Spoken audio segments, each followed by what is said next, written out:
following podcast has been brought to you by the Ramblemania Show.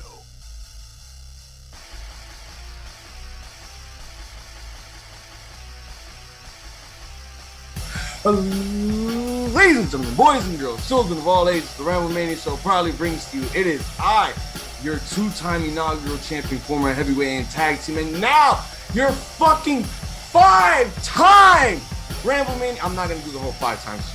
That's CJ the Great shit, and like, you know, we're now in the 5-time club. I am now your 5-time Ramblemania heavyweight champion, Hayes, the Eyes on me. Joining along with me, as always, It's your boy Jay Savage, former Ramblemania Tag Team Champion, and yeah, I know we do have a triple threat coming, and I promise it will not be Hazel and 6, it will not be Tevin and 6, Tevin and Hazel. It will be me versus Hazel, and I promise. And I'm not gonna let you people down. I will get my title defense against Hazel. It will happen. It will. And welcome to another edition of Raw Rants, where we like to give you the good, the bad, and who booked this shit on Monday Night Raw. Nope. No. Because I'm in reality. I'm not a fucking monster, so I have to give respect to my fucking championship. But you, on the other hand, goodbye. Yeah, I should have put a fucking laundry bag there. God damn. Yeah. I think that belt has officially gotten some damage. That's it. That but belt yeah, like you said. By the end of the year, that belt is going to be a hardcore belt. It's no longer going to be a WWE Championship. Bro, by the end of the year, we're going to have a collage video of me throwing that belt to an oblivious amount of torment. Okay, and yes, you are right. I need some new competition. I get sick and tired of facing the same guys over and over and over. Not that I have anything bad to say about 6 and TJ the Great. You guys are worthy competitors. Guys are. But god damn, do I need a new fucking challenge in my life. I need to step up. It's either you or I'm calling any other fucking New York wrestling podcast out to challenge me. Okay? I will fucking do it. If it's gonna get us more popular, I'll fucking do it. I don't care. Yo, no lie. I think that'd be interesting too, man. Getting some outside other podcasters to join in on your challenge. Yeah, let's get the forbidden door opened wide already. Forbidden door for Ramblemania. Let's open it up, man. Let's bring other podcasts. Come challenge our champion at the moment. But let's not do that yet. First, do that yet. First, our triple threat, and then if you retain after that, you feel me? Then, you know, we could all have a discussion about opening the forbidden Ramblemania door. Yeah. And, you know, and putting the challenge out there. I think that's pretty cool. I think that would be some good content that people would like to tune in and watch. I have an NAW show, New Age Wrestling, taking place at the Eastville Mall in Springfield, Massachusetts. It's a lot of exciting matches that I'm pretty excited to watch, especially to go see my boy Abraham Khan be in the ring. You know, it's funny because like when I went to the first show, I just had the nostalgia all over again because, you know, I didn't get to do a lot in 2020 because of COVID. Yeah, ruining everything. So all of my plans that I had since I moved to Springfield just basically went to shit. So I had to be patient and wait. But at that time, it was just like I was just not feeling it. Like I really needed to go to a show bad. And then, you know, a week after my birthday, went to this show, got to see Sebastian Cage perform, and it was fucking awesome. And it was like I got to see, you know, some old friends. Like I wish you guys would take the opportunity to come to Springfield and see, you know, what I have to live with, and, you know, see all the good shit that, you know, I do on my spare time. You're not gonna believe this. What? I am going to Zombie Hideout in Springfield, Massachusetts, November, and I will meet the mayor of Knoxville, Tennessee, the Big Red Machine, the devil's favorite demon. Let's go. That's gotta be Kane. That's gotta be. Oh man, you know what? With the job that I have now, like you know, with me working and stuff, I gotta save up money. I have to buy at least some sort of Kane merchandise. I want to try to get a mask. I want to try to get a shirt. I mean, even though I'm probably not gonna get the Attitude Era Winged Eagle belt anytime soon. I'll have him sign the destruction of the WWE Championship. Yo, So, hey, yo, no lie, that shit is great. If you meet Kane, no lie, props to Jerry you. the King Lawler was is going to be here in 2 days. Actually, he's going to be here on the 18th. Yo, we gotta take the opportunity, bro. When they come, you guys need to take the opportunity to come out here and get to see this shit. Cause no, but I'm saying like where we're all at, we all need to take the opportunity to go and meet those people that are coming like let's say I'm in PA, like you're in Boston, and there's a show in Boston. Like we have to take those opportunities and meet those because it's gonna be a lot easier and a lot cheaper for us to meet them when they're at these shows. Like than us meeting them at like AEW or like WWE event. Cause right here, I'm legit right now looking at Buddy Murphy is at this event at this company PPW. Yeah. Buddy Murphy, JT Dunn, fucking Enzo Cass is in there, Moose, Bobby Fish. Bro, so many people, bro, that I didn't have the opportunity to meet, like, you know, when they were in WWE, whatever, and I could have the chance to meet them, and even for a cheaper price, bro, at these events. Yeah, I mean, you know, like you will be in Queens at AEW. Oh yeah, and you're gonna watch Kenny Omega face Bryan Danielson. Yo, oh my God, people, yo, this is gonna be the craziest event. I ain't gonna lie, I'm a little jealous though because Friday got a stat card as well for Rampage. So whoever goes to AEW on Wednesday, which is me and a whole bunch of other people that I've been talking to, like it's literally like a group of fucking 20, 30 people that I've been talking to that are going to this event. So it's going to be crazy. But I know on Wednesday, like I was really hoping that Adam Cole and Young Bucks, the Super Click was going to be on Wednesday. Yeah, I was hoping it would be on Wednesday, but they put it on Friday, which I'm still gonna watch. It's still gonna be amazing. But we're getting Kenny Omega versus Bryan fucking Danielson, and I'm gonna be there live. And I'm gonna tell you right now, that match is ending in a draw. Because Kenny Omega look, it's gonna be an amazing match, but it's just like Kenny Omega does not want to lose immediately after him losing weeks ago to Christian Cage for the Impact World title. And Daniel Bryan can't lose on his debut. So the possibility is just, I mean, I'm not going to say, I called it immediately because, you know, AEW has a way of like not letting their top guys lose some matches when it comes to it. And they've been really smart with that. Like, yeah, sometimes matches do need to end in a fucking draw. And with this match being in the main event with TV time remaining, this match is most likely going to end up in a draw. Yeah, this match is going to end in a draw or something wild is going to happen. Like, this is my prediction, right? This is my prediction. I feel, because I don't know if it's the one on Friday, but supposedly I was hearing that Bray Wyatt is set to debut in Brody Lee's hometown. Yeah, in Rochester, but his 90-day compete clause is not done yet. So they're saying they're most likely saying, because it makes the most sense, he could appear.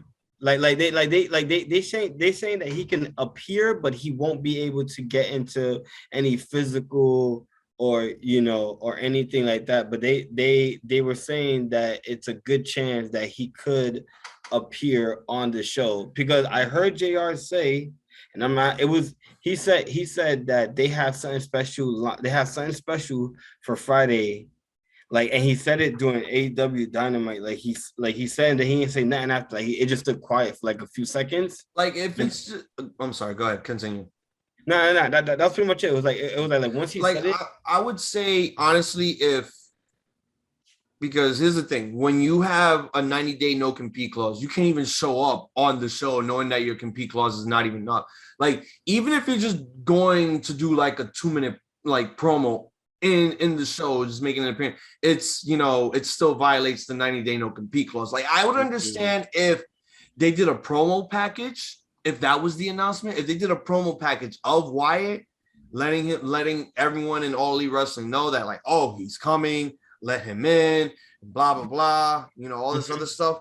I see that happen, but him making an appearance, that's kind of like, I'm not gonna say lawsuit, because that could be the one typical thing. Hey, someone just appeared. Someone just appeared and left. It's like a ghost. Like a ghost. It was awesome. So yeah, like I'm saying, like, you know, with 90-day no compete clauses, they have to take that shit seriously because, you know, WWE doesn't want to like get their lawyers involved and they don't want to take these guys to courts and all this other stuff. That's why it's like, you know, when they wait 90 days, it's worth it because you're with those 90 days, you have time to negotiate with other companies and, you know, get time to build up your new character or a new name or still keep the old name. It takes time to rejuvenate your career after you just left bumfuck New York. Nah, that's true. I agree with you. And one more thing before we start recording. we've been ranting a little bit. I also seen today that I think Bo Dallas had posted up something that he's working on something. So maybe it could be something with his brother. Maybe it could be just something of his own. But supposedly Bo Dallas is planning. He has something in the works. I mean, like that could be the possibility. I mean, the one picture that I saw of Bo Dallas was him with an apron, holding up some food and sipping on some wine. I'm like, is that your new gimmick now? I hope not. I don't know, man. No, but it was him in his house, you know, just doing like, you know, daily cooking and shit.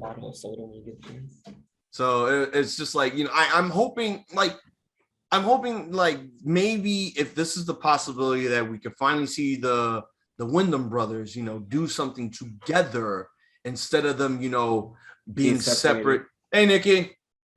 Instead of them, you know, being separate, doing their own things like the Bo leave and then the Cult and then the Wonder Chosen thing. God, I'm like, if people don't know what Wonder Chosen is, and I don't think any of you guys have ever watched MTV2 back in the mid 2000s, because that show was weird, but it was genius. It was geniusly weird. That's the thing that I want to tell people, and that's what the Firefly Funhouse basically reminded me of. It was Wonder Chosen, but with, you know, creativity and, you know, art. That's what I like to call the Firefly Funhouse. That shit was just straight up art. No lie. It was, you were inside of a mind of a very creative, like, yeah, it was a little weird, but it was very creative as hell, man. And that's why when we first heard the news that WWE let go Bray Wyatt, yeah, it was shocking, man. Like, you're gonna let go somebody that has created maybe the best character in wrestling history. Undertaker's character was great. You feel me? It's Undertaker, whatever. But when it comes to really scary, like very creepy and eerie characters, Bray Wyatt definitely stole that, man. He definitely took that and ran with that shit all the way. And I hope AEW or Impact really, really grabs him and really let that man shine with creativity, man, because he definitely has it. But yeah. Let's talk about 2.0. And no, I don't mean the AEW team. We're talking about, yes, we're talking about that thing that you have on your fucking shoulders right now, because holy fucking shit. It was okay. Before you start, I know that you can say, because here's the thing. I don't care about anything that took place in that show. I only cared about one fucking thing. One, maybe two. No, actually two things. Two things here. But everything else was great, you know, for Vince McMahon to have to take over, and it's just, well, to be honest, Vince McMahon wasn't even there. He was not there. I'm like, bro, I'm happy you said that, because I was gonna correct you on that. Yeah, I know. He wasn't even at the show. But even though he wasn't at the show, there was still some McMahon shit going on this fucking 2-hour 2.0 show. But go ahead, say what you gotta say about NXT, and then we can go on to Raw. There's three things that I liked about the show, and then I'm gonna give my comments about the whole show entirely, right? So three things that I really loved about the show. The Braun Breaker. I really like them. Hey, knock. Who's there? Braun Breaker. And I'm gonna knock your brains out. I'm a Steiner, but instead of me living up to my father's and uncle's name, I have to get the stupid name that an old 76-year-old man gave me because it wasn't Hunter. It was not. Listen. It for me. It is what it is. Yeah, I would have liked to see him use his father's last name. He can't. It sucks, but it doesn't stop for us from saying that this guy did pretty well on his debut and his debut match against LA Knight, and also he no homo shit, but this guy is really built. Like his physique is pretty good. Like he looks like his dad when his dad was in WCW.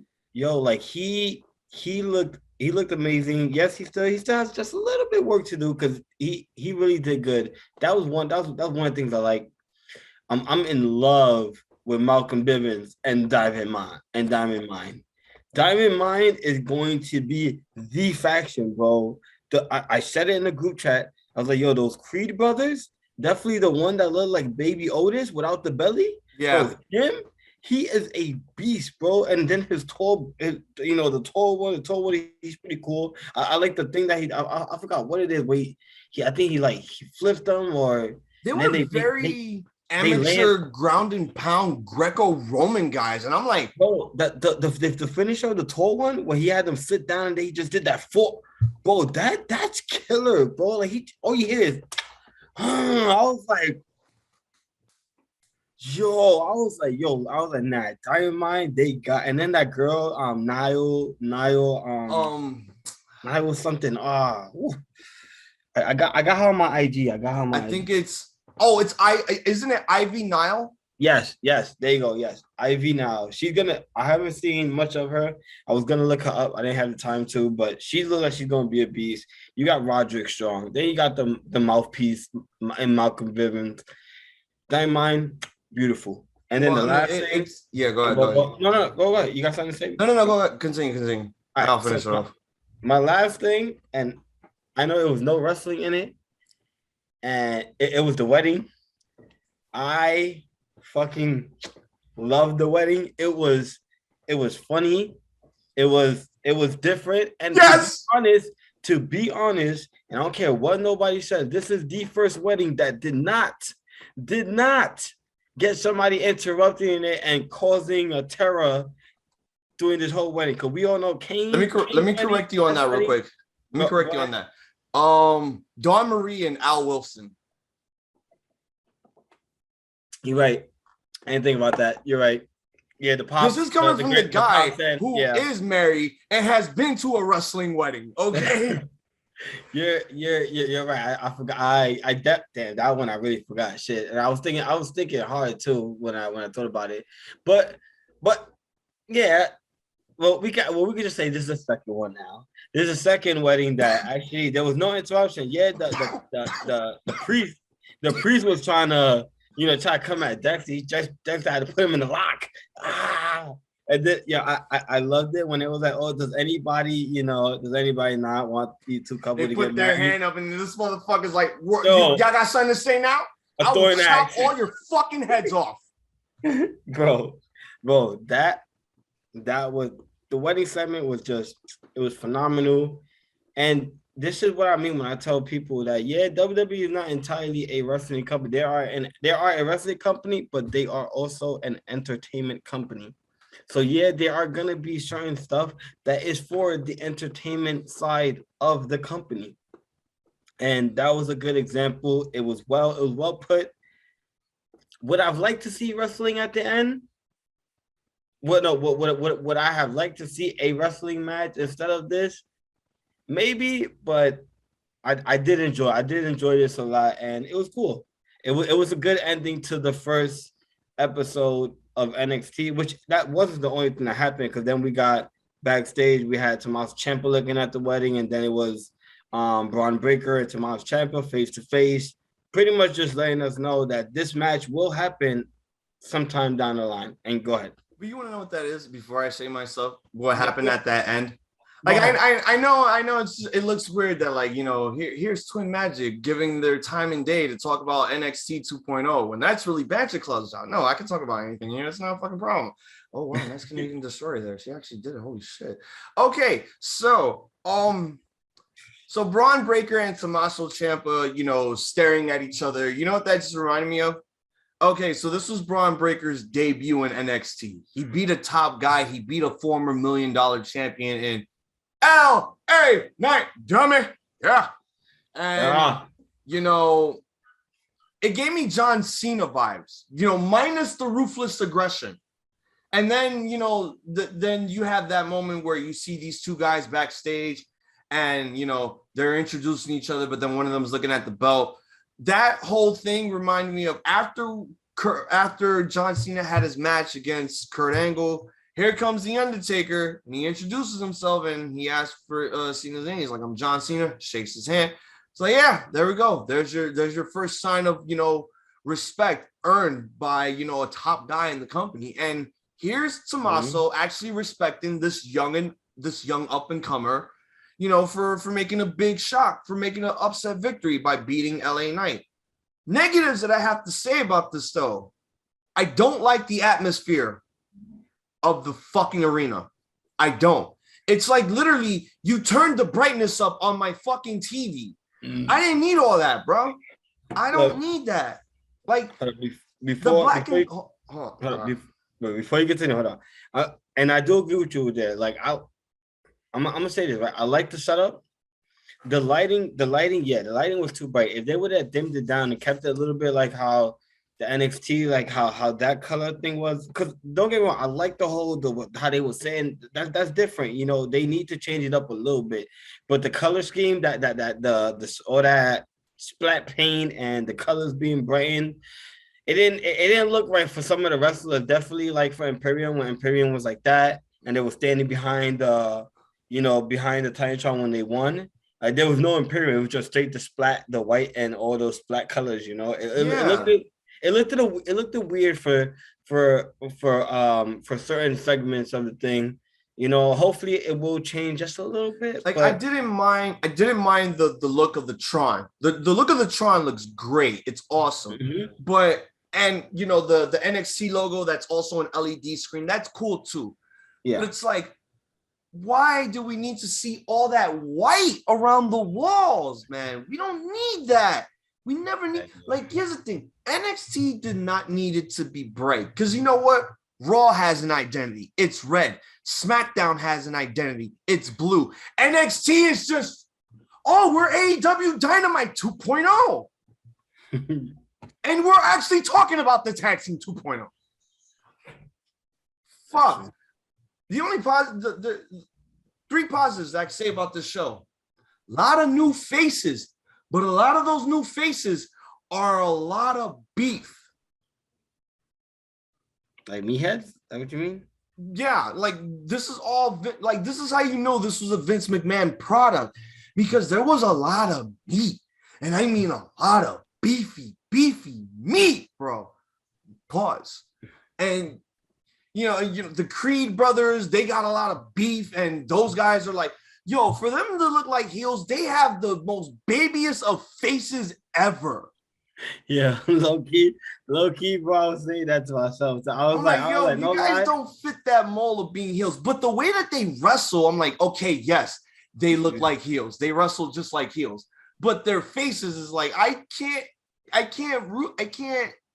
think of you guys as heels because you guys look so young, so pretty, and it's like you guys could be cheered by everyone. You guys look like you could idolize children to become amateur pro wrestlers. Bro, if I see them in the streets, bro, I feel like I could beat them up, but not knowing their background, my nigga, they fucking me up, bro. Like, yo, Trick Williams, this nigga is Velveteen 2.0. Yo, he has the physique, he has the hair look. I mean, he has that flamboyant style, and not seeing him wrestle was a good thing, but I needed to know how this guy was going to present himself in front of a fucking live crowd. Holy shit, this guy, listen, he can talk. Yo, that guy has charisma. He could talk. I'm only gonna say this about him, right? The only thing him and Carmelo Hayes has to work on is just like, all right, like, you remember when they were attacking this guy from like him disrespecting Carmelo Hayes? Duke Hudson. Yeah. Yeah. So yeah, like when they were attacking him, like I feel like there was like a little bit of miscommunication because it was like, oh, stop, and they was like, go at it again. It looked just a little bit sloppy, which I feel like they'll get the hang of it, eventually. But it just looked a little sloppy. But other than that, I'm not gonna nitpick because I mean, I liked the tag team maneuver that they did where, he was holding them up and then springboard, turn over to a clothesline. That was pretty dope. Yeah. With Trick Williams, it's like when I saw him kicking, Duke Hudson, it was like, bro, like this is your first impression. Besides kicking, you could do something pretty cool, like a slam. And he just kept kicking him. And I'm like, bro, these kicks are so paperweight, but you're talking. You're talking. Yeah, holy shit. he got. You have the gift of gab. Yeah, he could talk. He's what I like to call gift of the silver tongue. Okay, this man has a voice and it needed to be heard. And it got heard on Tuesday. And let me tell you, he's gonna go places if he decides to become a good showman. I mean, yeah, it's gonna be in a tag team for now, since I don't know what it is they're gonna be doing with Carmelo Hayes, or it's Christian Casanova to me. So, yeah. I'm hoping he's not going to cash in that breakout tournament contract for a tag team title shot, because I want him to go after more than just the tag team belts. And now we get to the wedding. This wedding had everything that I wanted out of this whole entire show. It had some good punchlines. It had very good moments.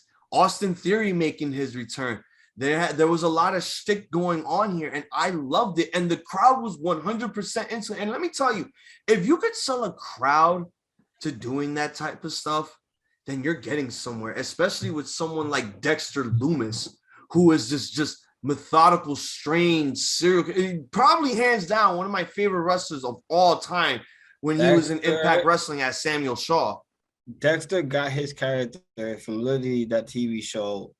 Dexter, yeah, he's a blood splat analyst, and if you guys don't know what it is, I believe it's on Netflix. It's just called. It's back on Showtime. There's a new season coming out. Yeah, so it's and I think this is the season where he comes back and he was hiding in the woods. I believe he's in Alaska now. Yeah, but I don't even want to get into that. That's gonna be a whole different thing, but. Yeah, Dexter's character, Loomis's character is literally based off the character Dexter from that HBO show. So if you guys haven't checked it out, check it out. It's pretty cool. He acts the same way. He's very like antisocial. It's just crazy. The wedding was everything, long sleeve gloves, pants, boots. It's just. The wedding, honestly, was the only reason why I actually tuned into NXT at 8:00 on fucking Tuesday. Because I was not going to sit there and wait to be like, oh, it's 9:50. I got to go on the stream now and watch this shit. Because I only want to watch the wedding. I don't care about nothing else because of everything that's going on. Bro, if NXT keeps doing like this whole atmosphere with NXT, trying to make it look like, oh, it's the 80s version of MTV. Instead of the Rock and Wrestling Connection, we have the Hip Hop and Wrestling Connection now. You got fucking Wale doing this shit. No more fucking Poppy, which pisses me the fuck off, because she was the staple of that fucking company. And Triple H loves Poppy, man. That man is a metalhead. But let's get on. That's for them to talk about. Let's get on to what we need to talk about. Submitted to the approval of the Ramblemania show, this is the tale of feeling the power of the new WWE Champion. Without further ado, let's get ready to run. Okay. We open up Monday Night Raw in my new hometown. Even though I'm like 2 hours away from Boston, we're still in Massachusetts, baby. Yeah. We open up the show with an unexpected surprise. I didn't think that they were actually gonna. WWE bringing back the wild card, man.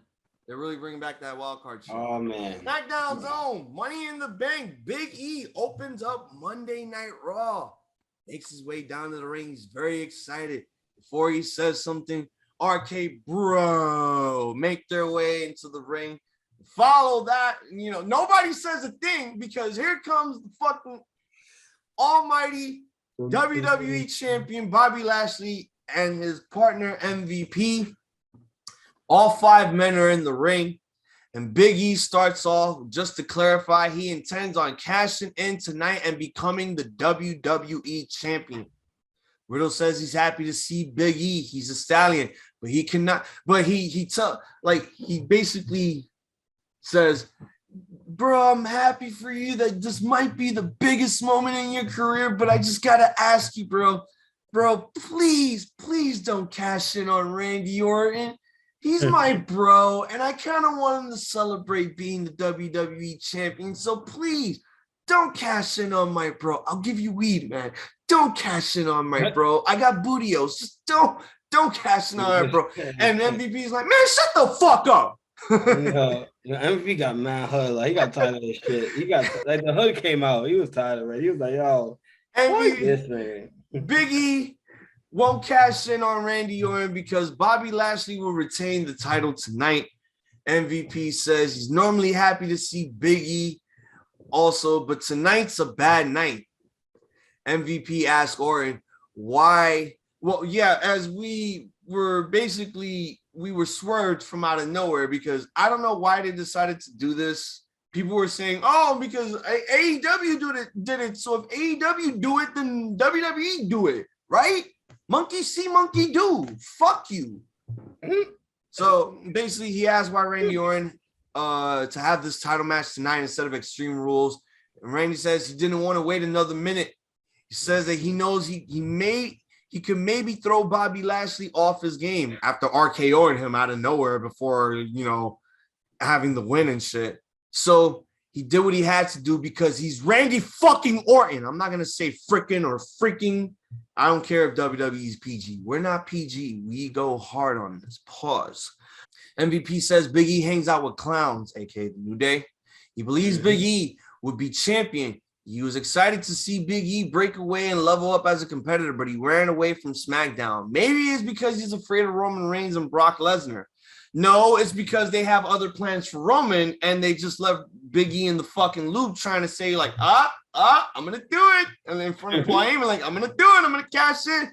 But the minute Brock came, it's just like, no, I'm going to Raw. Got to beat the Almighty. Because you know what? He's no Brock Lesnar. And if I won the title and if I have to face Brock Lesnar, it's going to be less than 8 seconds for me. Yes, sir. Yes, sir, Ski. That's true. So Big E and Orton, they fucking argue about who will be champion. And Lashley is just fucking annoyed. He says he's going to take the pleasure in pummeling Orton and he's going to shove his foot so far up Big E's ass, he'll be able to taste it. Damn. Big E shows the briefcase in Lashley's face, slaps him out of the ring, and Big E and Lashley stare at each other until Orton hits Lashley with an RKO out of nowhere. Leaves while Big E just sits in the corner and watches Lashley, sell the fucking thing. What did you think of this segment? Oh, so my opinion on this segment, I was waiting for that. All right, so I really enjoyed it. Honestly, seeing Big E on Raw. So, all right, so there's one thing I'm gonna say, right? So, like, I remember having this conversation saying that Big E wasn't gonna cash in on Roman because I just didn't see that happening. Like, if you compare Roman to Bobby Lashley, they both been dominant, right? They both been dominant. Honestly, they both been dominant since gaining the championship. But Roman has done more.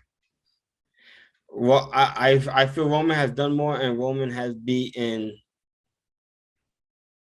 has better opponents than Bobby Lashley has had. When it comes to the title rings they had. And honestly, I read an article saying that Big E was supposed to be the one to defeat Bobby Lashley, but when I read the article, it was said to be the day or after the draft because they were going to reunite him with New Day and then they were going to go after Bobby Lashley, which it kind of still happened that way. It just happened before the draft, and I'm fucking 1,000% confident that they're gonna put Big E back with the New Day during the draft, and then down the line we are going to get the Bloodline versus the New Day at Survivor Series.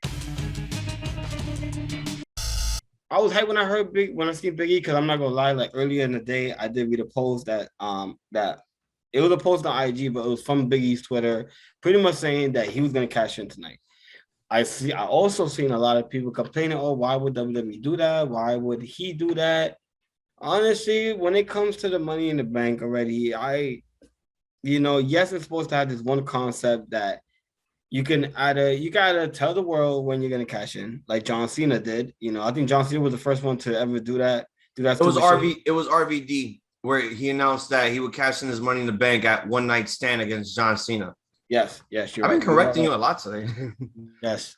I mean, when it comes to stuff like that, I don't know quite my lore master. I am a fucking lore master. Yeah. So,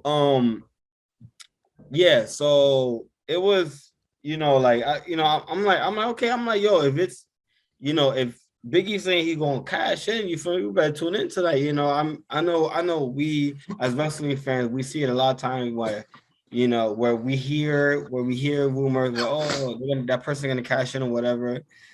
Biggie legit went on the internet, on Twitter, and said, I'm gonna cash in. So because of that, in particularly, like I watched. I was very, I was excited to see Biggie, but during that whole segment, I'm thinking like, yeah, they're going back and forth, but in my head, I'm really thinking like, yo, is Biggie really gonna cash in tonight? Is tonight gonna be the day Biggie cashes in? I had my doubts a little bit, and it's because it's WWE. We know how WWE is. We know how they are. They tend to mess stuff up. I don't know if it's on purpose, but they tend to do so. So during the whole segment, you got Biggie pretty much reminding them, I'm gonna cash in. They got Riddle being a little baby brother pothead, pretty much begging his Mr. Money in the Bank to not cash in on Randy. Please don't cash in on Randy Orton, bro. Yeah, the way he said it too was just like so sincere. Like, please don't cash in on Randy. Like, it's like, yo, please don't tell my mom that I fucking found her porn stash and shit. Like, don't do that. Don't tell my mom that you saw this. So, I mean, great segment throughout this opener. I mean, it gets annoying sometimes when, first things first, 8 o'clock, it's Monday Night Raw time. Oh, it's the first thing that opens up the show. Either it's always going to be a fucking promo. Oh, yeah. Whether it's 15 to 20 minutes. Okay? Because we need to get rid of 20% of the fucking first hour. So why not just do a fucking promo just to get everyone riled up about the show? This is the entertainment part, even though it's not really that much entertainment, but this is the entertainment part of the of the beginning of the show, showing you a package of what the most important thing that happened the week before. All right, so we go backstage. Charlotte is being interviewed, and she's about to face Shayna Baszler. Yo, have they ever wrestled each other before? Like one-on-one? I want to say, yeah. I want to say... I don't remember. I don't know. Hold on. Give me a second. Hold on. Because I'm not going to fucking wait. Because so if this never happens, then this was a first-time match. And this was probably a really good, fresh match to open up the show with. So she's backstage. She's being interviewed. And she says that Shayna and Nia are great examples of why Charlotte is the queen. She doesn't allow herself to be dragged back by friends. And tonight she will give Shayna a lesson in humility. She is the best at everything. The ring is her domain. Long live the queen. So we have the championship contenders match. God, you make it sound so smart. I want to throw up. Like, bleh. It's gross. Like, don't even call. And then to make it worse, who fucking does the announcements on Raw? Who does the ring announcing? Greg? No, I think he does SmackDown. Oh, Mike Rowe. Mike Rowe. Fucking he he calls it now. The following is a women's championship contenders match. I'm like, oh my God, Vince is forcing you to say that shit on live television. How embarrassing. So we have these two facing off, and go ahead. Ramble on. I'm not gonna sit here and wait for you to give me the. So this is the first time. I believe I don't see anything else on how many times they fought. So we're gonna take it as this is their first time. But this match was definitely good, honestly. I'm truly, and I'm not even capping, bro. I'm truly a fan of Shayna Baszler. I was on NXT. Yeah, they kind of watered her down a little bit on the main roster. A little bit. Nigga. Well, yeah, a lot, yeah.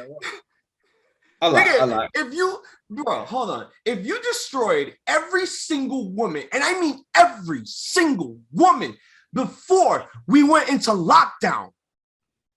That's true. You're right. Yo, they pushed her to the fucking moon on that pay-per-view.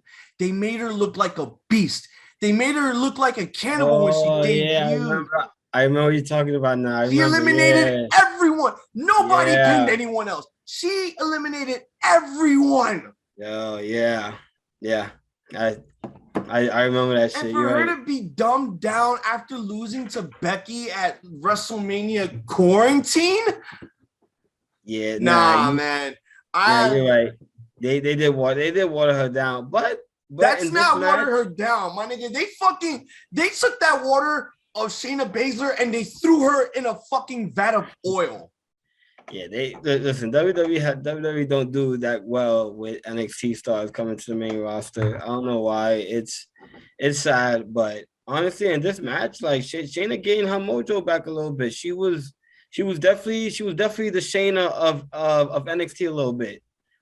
She was definitely giving Charlotte a run for her money, man. I'm just not a fan, man, of these matches ending with somebody interrupting, somebody being a distraction and stuff, man. You gotta let these girls shine, man. And WWE, I feel like that's where you guys slack a little bit, man. Yeah, this is a match that I would love to see multiple times, man. Shayna versus Charlotte, because they would deliver definitely if you're letting them go all out. But when you end the match with disqualification or somebody being a distraction, you take away from the goodness that you just had in that ring. That story that you just built in the ring totally gets thrown out the window. Because now you have somebody coming in doing this distraction or coming to hit them or whatever. So this match was definitely good. It was solid. I enjoyed it until Nia came out and, was being a little sis. Other than that, pretty good match. I enjoyed it. That was crazy. Charlotte trying to do Andrade's move, the spinning elbow. I just peeped that. I just peeped that. That's crazy. She's been doing a lot of his moves, like the double moonsault, one off the top rope and then one off the floor. Like there's a little. I mean, even though he's in another company, it still feels like he's in spirit in WWE right now. Hey, listen, this is what I like. I like about certain wrestling couples where they can help each other. You feel me? Help each other change it up. Like, even though, we know that's your man's move. Like, she's adding new moves to her thing, so people won't be oh, okay, she's like John Cena, the 5 move of doom or whatever. She has that same. So now you got to change it up a little bit. And I just seen that, and that was pretty cool. Charlotte just being athletic as hell, and then you have Shayna Baszler, being the technician that she is, and put those two together, you're always gonna have a good match. You're always gonna have a good match unless it ends with disqualification or an interruption. And that is all I'm gonna say about the match. I found this to be a good match, to be honest. I mean, this was the first time that I got to see these two compete, because I'm always telling myself, can we please get Shayna Baszler versus Charlotte Flair? Can we please have that? I've been wanting to see that for such a fucking long time, and it's like, finally, someone fresh to face fucking Charlotte. Someone that's not Asuka or fucking Nikki A.S.H or Rhea goddamn Ripley or anyone else at that matter. It's just like, oh my God, finally. Nia Jax too. It's like, I'm tired of that shit. I need new faces to face Charlotte because you know what? I'm sick and tired of seeing Charlotte take over everything. Not that I don't hate her. I don't hate her. She's great. It's just there's no stopping her. She's a goddess. There's no stopping this woman. Listen, man, this is why sometimes you need to show some of those NXT female superstars that you have on NXT, or just really start building the ones that you have backstage right now, man. Like, feel me? Do something with fucking Naomi. You feel me? Naomi's just back there chilling. You feel me? Like, you got so many people just back there chilling. Oh, she's on SmackDown now. That whole thing is like they're thinking about putting her in the bloodline because you know her relationship with the Usos. Yeah, I mean it would make sense, but New Day would just have to find a female member for the time being. I mean, yeah. All right. Well, let me finish. So the match basically ends with Nia Jax comes down the ramp. And Charlotte just said, suck it, suck it, suck it, suck it, suck it, suck it. And I'm just like, are we allowed to do that now on WWE? Facts. Like, literally, Charlotte is telling Nia to eat her box. Like, okay, Nia would have been like, okay. Drop them drawers. Yo, honestly, bro, I think there's a real distaste for Charlotte and Nia, bro. Like they be going ham every week, bro. I think there's just a distaste in general for Charlotte because she's the most over woman in the fucking company. In the biz. Okay. So Charlotte is doing stuff with Baszler with right hands, but she's she's like taking them like champ. Baszler ducks one, hits a German suplex. Baszler takes a knee, pat down. Charlotte catches her with a chop block. Flair goes to the apron and wraps Baszler's leg around the ropes before taunting Nia. And then Flair goes back in and looks to jump on the knee, but Baszler avoids it. Then she knees Charlotte. Nia gets on the apron, distracts Shayna, allowing Charlotte to hit Shayna Baszler with the big boot, giving Charlotte the win. They need to break up this fucking team. They should have broke them up at WrestleMania. Like, the minute they lost the fucking women's tag team belts, they should have broke up.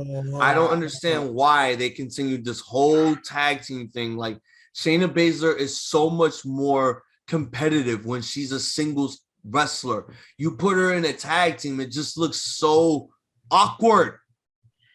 That's true. And I'm sorry to interrupt you a lot. It's just very mundane. And it bothers me knowing that she has so much potential in this business that they decide to just put her in a tag team with Nia, the one person who is probably the most dangerous next to fucking Ryback or, I don't know, Giant Gonzalez or fucking Heidenreich.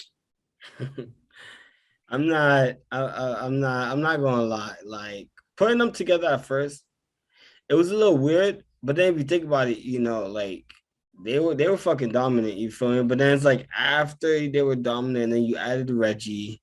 Once they added Reggie, that's why I feel like the ball was definitely dropped. Like, it was dropped a little bit before that, but not too much because Nia and Shayna was definitely a dominant tag team. And honestly, let's be honest here, if wrestling wasn't so rigged at times, in reality, Nia and Shayna would still be champions because there's nobody in WWE right now that will be able to really, in a real brawl, take on Shayna or Nia. Let's be honest. And I do agree. Like they need to split them up, and I think this is the time. Because I think I didn't continue. I forgot about this part. But Alexa Bliss definitely comes out after the match. Let me talk about that right now. Go. Yeah. So after the match ends, Alexa Bliss makes her way down to the ring, and she has a present. Bliss says it's a gift for accepting her challenge at Extreme Rules. Charlotte says thank you, but no thank you. She doesn't. She opens the gift, and guess what it is? It's a rendition. It's a limited edition Charly doll. Only for Charlotte. I mean, I would not be surprised if that shit pops up on WWE Shop. I still want the Lily doll. It is there. That's the funny thing. It's there. Yeah, it's there. Yeah, I'm saying right now. Oh my! Continue. Please send it to me. No, I'm gonna continue, but please send it to me. Yeah, I got you right now. Okay, so Charlotte says she doesn't collect dolls. So the doll is basically, it's another rendition of Lily, but with blonde hair and a robe and a miniature Raw Women's Championship. You know, the one that you put on your wrist, or the one that that Six has that he puts on his dog sometimes.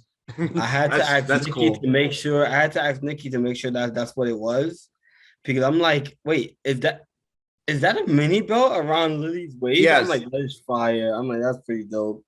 That's creative. So, yes, Charlotte says she doesn't collect dolls. She collects championships, just like your dad.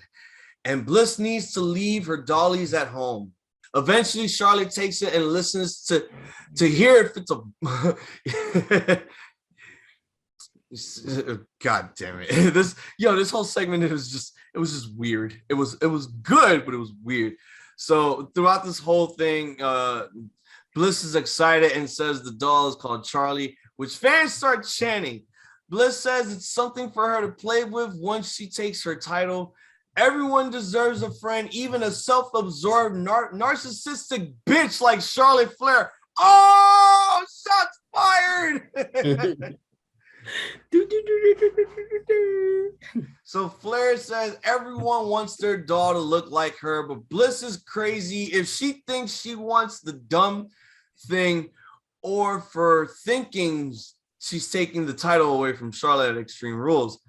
Flair says after she beats her at Extreme Rules, she'll get Mattel to send her a Charlotte Flair figure. Flair throws the doll at Bliss, who then jumps on her. Charlotte is knocked from the ring, then rushes back inside the ring, and Bliss hits her with a code red, basically a Canadian destroyer, and poses with the Raw Women's Championship. This is a weird. I don't understand how is it that a doll is so over in this company. Like the Road Warriors, the Legion of Doom couldn't even get a fucking puppet named Rocco over. But yet, this fucking doll is probably the most over thing in Alexa Bliss's character right now. It's so weird. It's so weird. But I love weird. And when they do weird shit in WWE, I'm intrigued by the shit that they pull out. No, pause. But go ahead. What you think of this segment? Honestly, I agree. It was a little weird. But I'm a totally big fan of Sexy Lexi. So shout out to Nikki Cross. Nikki Cross gave her that name when they were tag teaming Sexy Lexi. But nah, I'm definitely a big fan. I like Charlotte, but I'm definitely a big fan of Alexa Bliss. And I'm not gonna lie, man, it's been a little while since we got Alexa Bliss in the title picture. It's been a hot minute. I know people still don't kind of have like the feeling about her because she took over. I'm not even gonna say she took over the Bray Wyatt mantle, because you literally didn't. Honestly, you really didn't. It's just it's something different. It's not the Bray Wyatt. It's not his gimmick. It's definitely not his gimmick. It was his gimmick, and then they gave it to someone else. No. It was, but they changed that because Bray Wyatt's gimmick was way more scarier than this. This is really like a fun yet weird, creepy character. You feel me? Unless it gets more eerie and stuff, and then I can say that, like it has a resemblance to Bray Wyatt, because Bray Wyatt shit was like very creative, very eerie and different. This is not that. This is just like a weird girl, just trying. I don't know. It's just I love Alexa Bliss, and I enjoy this. I do enjoy this. I just feel, because I see what people say, they're like, oh, she has the Bray Wyatt gimmick. And it's like she doesn't. But I get it. She got her so-called powers or whatever those things, whatever she is, she got that from the Fiend. So it's like a part of it is from the Fiend, but it's just fully turned to something different though. And I enjoyed it. I didn't quite care too much of this, but I do, and I'll be honest, I would like to see Alexa Bliss hold the title. But yeah, that's pretty much it. The Lily doll, the Charly doll, they're pretty cool. But the segment was like Justin Bieber says in one of his hit songs, never say never, because that women's championship has been hot potatoed nonstop. I would not be surprised if they actually, fucking give the belt to Alexa, give her a little run with it before Charlotte Flair wins it, and then I don't know, they'll fucking have her face Asuka again. Drew McIntyre and the Viking Raiders taking on Jinder Mahal, Veer, and Shanky. I did not care for this match one bit. The only thing we can skip this. I'm gonna skip it now, but there's something that I do want to get off my chest, and I'm gonna get to it at the end. But now that we have a new WWE champion, later, Drew's going after the fucking belt again since Lashley's not champion anymore. You think he's gonna go after Big E? Yes. Now that Lashley is not champion, Drew McIntyre could go after the WWE Championship again.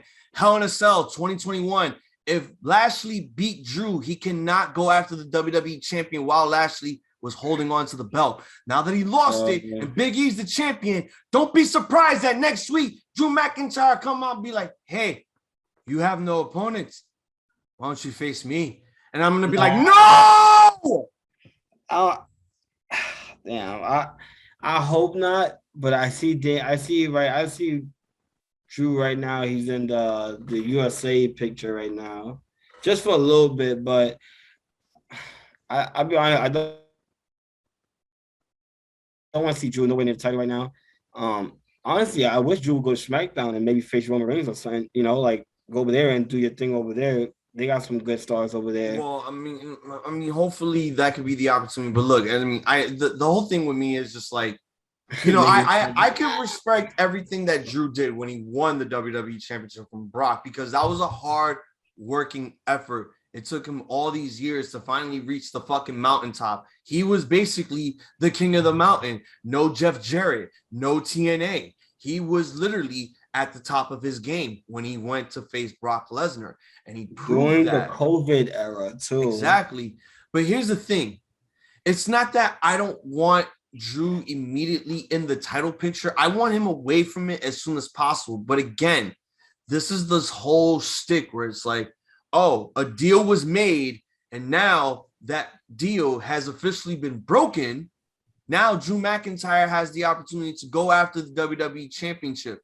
And that is not going, that to me is just going to look bad, because here we have Big E. And if they do it, yes, Big E will most likely retain, because I have a feeling that they're going to do this mega push with Big E now. And I'm hoping this mega push involves a fucking heel turn. Like, it needs to happen. It needs to fucking happen. But yeah, none of us cared about this match. This 6-man tag team match could suck our dicks. What was Ryback's name in NXT? Oh yeah, Skip. We got Reggie. I don't know why they're still I don't know why he still has the Reginald graphic on his Tron when he's going by Reggie now, and he's been doing that ever since. He's the 24/7 champion. So he's running around backstage, around production. There's a whole bunch of other wrestlers. I really don't care about this segment. I don't. I'm happy that Drake Maverick made his, return to the main roster, but I think everyone is really more pissed off about what happened last week, which we're gonna, talk about in the next match. Well, we're gonna talk about it now. So, yeah, a lot of people were in an uproar. We're in a fucking tirade because last week Jeff Hardy made a very special guest appearance in the 24/7 division. Oh yeah. And I'm just saying, like, why are you guys getting all so pissy about that? Like, bro, it's Jeff Hardy. Like, at this point, he's being jobbed out right now to young up and comers. Like, yeah, he'll get his opportunity here and there, but at this point, it's just like, it's Jeff Hardy. He's just doing his job. At least appreciate the fact that you got to see Jeff Hardy on TV. I'm happy you said it, because I was going to say it too. Even if it was in the 24/7, if it's like, yo, why are you guys getting in such an uproar? You guys should be complaining about guys like, Cedric Alexander or, Ricochet or Humberto Carrillo, who guys like that deserve way better than chasing after a fucking disgusting looking vomited belt. Yeah, I was gonna not to cut you off, right? But I seen a post that it was like, if you used to trade somebody from WWE to go to AEW and trade somebody to go to AEW to go to WWE, right? Somebody put you trade Ricochet to go to AEW, and then you give WWE Wardlow. What kind of trade is that? I don't know, but Like 3 guys from fucking WWE need to go to AEW just to get Warlow to go to WWE. Like the fuck? War Dog. So for the United States Championship, Damian Priest defends against Jeff Hardy. Another first-time match here. Well, WWE Raw. Wow, you're pulling out all the stops here. You're giving out. You're doing some fresh shit here. Shit that I thought I would never see. You know what? Honestly, like throughout every match that it took place here on Raw, this was obviously, this was my match of the night. Okay. This was really my match of the night because this is a dream match. Like it's like a dream come true for Damian Priest because here he is defending the United States Championship against someone like Jeff Hardy. Jeff Harvey, you said? No, Jeff Hardy. I didn't say I'm not fucking Mike Adamle. Get the fuck out of here. God, we got to do an episode talking about his his hit and misses as GM in WWE. That was funny. God, they actually had him read a script every time he did a promo. That sucked on a clipboard. Fucking asshole. All right, so this match was, this was one for the books. I can honestly say this was another dream match that I really wanted to see. Again, this Raw, pulling out all the stops, and I don't think that. For some reason, why is it that whenever Vince McMahon is never on Raw or SmackDown, SmackDown is always good if Vince is there. But if it's Raw and Vince is not there, why is it that the show is good? All of a sudden? Why? Because he's not ripping the fucking script 30 seconds before we go on air? And everybody's not in a frantic fucking state and shit. It's like, we got to hire emergency writers now. Like, what the fuck? Like the show gets bad and then it gets from worse to like, you guys are just booking this shit. It's going off the rails, but this shit was just, wow. This match, indeed, I can honestly say it caught my attention. It really did. Because you know what? The United States Championship has been a belt that's been around for years next to like, the big gold belt. That belt is like a fucking century-year old. Yes, sir. Yes, it is. All right, compared to the United States Championship being put in different promotions in its permanent place in WWE, that belt is almost about to hit a century next to the big gold belt. So that belt has some lineage. And I'm happy that, besides that we had, U.S. Open challenges from Cena, which was a very good lineage to the title. I think the title needs to have more lineage going on to Monday Night Raw. Or if not, at least if you're going to do this draft, let's get the Intercontinental Championship on Raw and let's put the U.S. title on SmackDown because let's face it, the U.S. title is way better on SmackDown than it is on Raw. I'm not going to lie about that. I love this match for everything that it did. There was some chemistry. There was a few sloppy moments, but they recovered from it. And the crowd was actually going, wild for this match. Like, this was a really good match. I mean, the crowd just can't go wild anymore because No More Words is playing live in front of a fucking crowd. Like, cool. But you can only have that moment just once. And once you have it, it's like you can't mark out for it anymore. So the match ends when they start trading blows.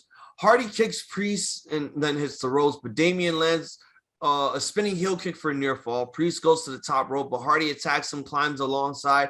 Priest drops to the apron and kicks Jeff off the top rope, then stands onto the ropes and jumps off with a leg lariat. Priest wants to hit the reckoning. Mia Yim. But Hardy I'm on fire today. But Hardy rolls him up for a near fall. Hardy goes for a twist of fate, but then he counters with with Mia Yim for the win. Niggas with the Mia Yim. That's a lot. Get it? Because Mia Yim was reckoning and retribution. Retribution. My knee choke. I forgot that Sheamus was on commentary throughout this whole fucking match. And it's like, damn, I forgot that this rivalry is still continuing. Because I do remember there was a championship contenders match between Drew and Sheamus. The winner would to face Priest. I think it's going to be at Extreme Rules for the US title now. Yep. Oh god. So it's funny how we have Extreme Rules coming up, and there haven't been any gimmicks added to any matches. Yeah, that's become the story with WWE. And this is fucking Extreme Rules, bro. Like, what the fuck?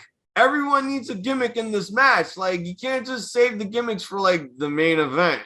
This is because then what's the point of the whole what's the point of the fucking concept of this pay-per-view? And that's where my dislike goes for WWE, because you make concepts like this. And we grew up on this shit. You know, we grew up on TLC actually being TLC matches. You know, the main event will be the TLC match. But then prior to that will be a chairs match, a tables match, maybe a ladders match, you know. Remember when they had a stairs match? Yo, for real. Like, like, you feel me? You know, you have all these concepts, you feel me? You know, and you don't deliver, you feel me? And it comes to a point like now, like for me, like I get tired about it, but it's like, you know, we've been watching wrestling for years now. Like WWE is pandering more to the entertainment side. So all that shit that we got back in the days, man, they're gonna try to bring it back, but it's never gonna be as epic as it once was. The minute after the match is over, he just runs in and he beats the shit out of Damian Priest, attacks him in the corner, then knocks Jeff from the ring with a bro kick. Sheamus shouts about getting his gold back, then runs into Priest. Oh my god.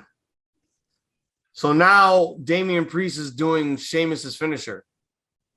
Yeah, I'm looking at it now. It wasn't like a bro kick. It was more like a little side kick. No, the commentators said that he did a fucking bro kick, which I'm like, why in the fuck would you do that? I don't know. I don't know. I'm literally looking at it right now, and it didn't look like a bro kick. But I do hear the announcers. I did hear the announcer say that he hit a bro kick, which it didn't look like it. But okay, like. Compared to Sheamus' goal kick, where it's literally you run up, you hesitate, you know, you fake with this kick, then you kick with the other one. They didn't look like Damian Priest did that, but is that what they said? Yeah, and, you know, Sheamus rolls out of the ring and he's screaming at Damian Priest, "I hate you! I hate you!" I'm like, okay, cool, you hate him. All right, so we're backstage, and what we doing backstage? Nikki A.S.H. What the fuck is this duo? I do not know, bro. I do not know, but this is one of those things that you like to say. This WWE just pairing people, random people up. Yeah, like more makeshift tag team nonsense. Like, you know, I get very annoyed that they're doing that, but what the fuck is this duo? Like a superhero and their protective rock star bodyguard bully. Because I'm utterly fucking confused. I am literally confused with why they did this, because these two they're not a very good pairing. They're really not. This is to show people, and sorry to cut you off. This is to show people that it doesn't matter how different you are, you can get together. It don't matter if you look like somebody like Rhea Ripley, or it doesn't matter if you have the imagination of somebody like a Nikki Cross that sees herself as a superhero. It's pretty, for me, I see it as just showing the young viewers that, yeah, even though these are two totally opposite people, you guys could come together and take on, the world or whatever. So they're backstage. They're about to be interviewed. Nikki says that they need a special celebration for when they win.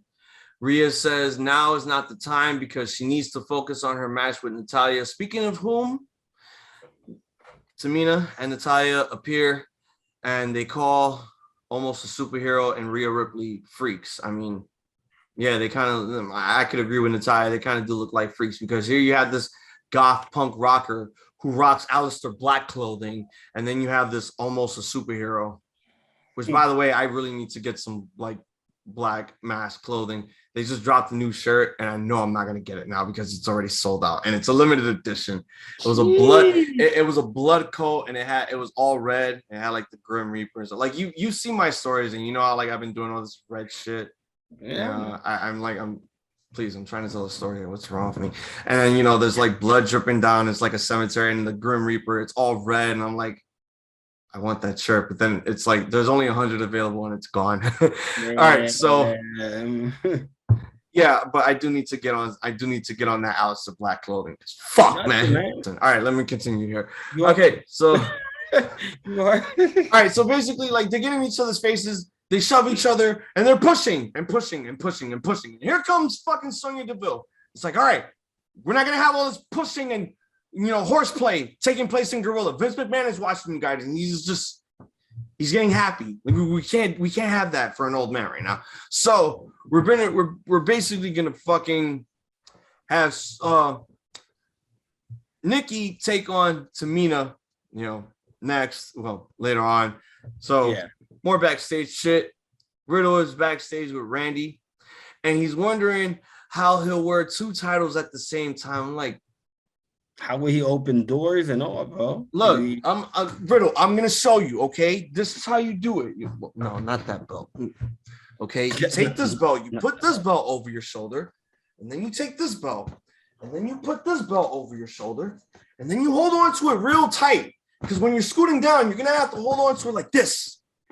And then when you come down, you're gonna have to go in the ring doing this, and then you're probably wondering, oh, how am I gonna kick my flip-flops and I'm holding on to 2 belts? Easy. Jump, because nigga, getting high makes you jump. All right.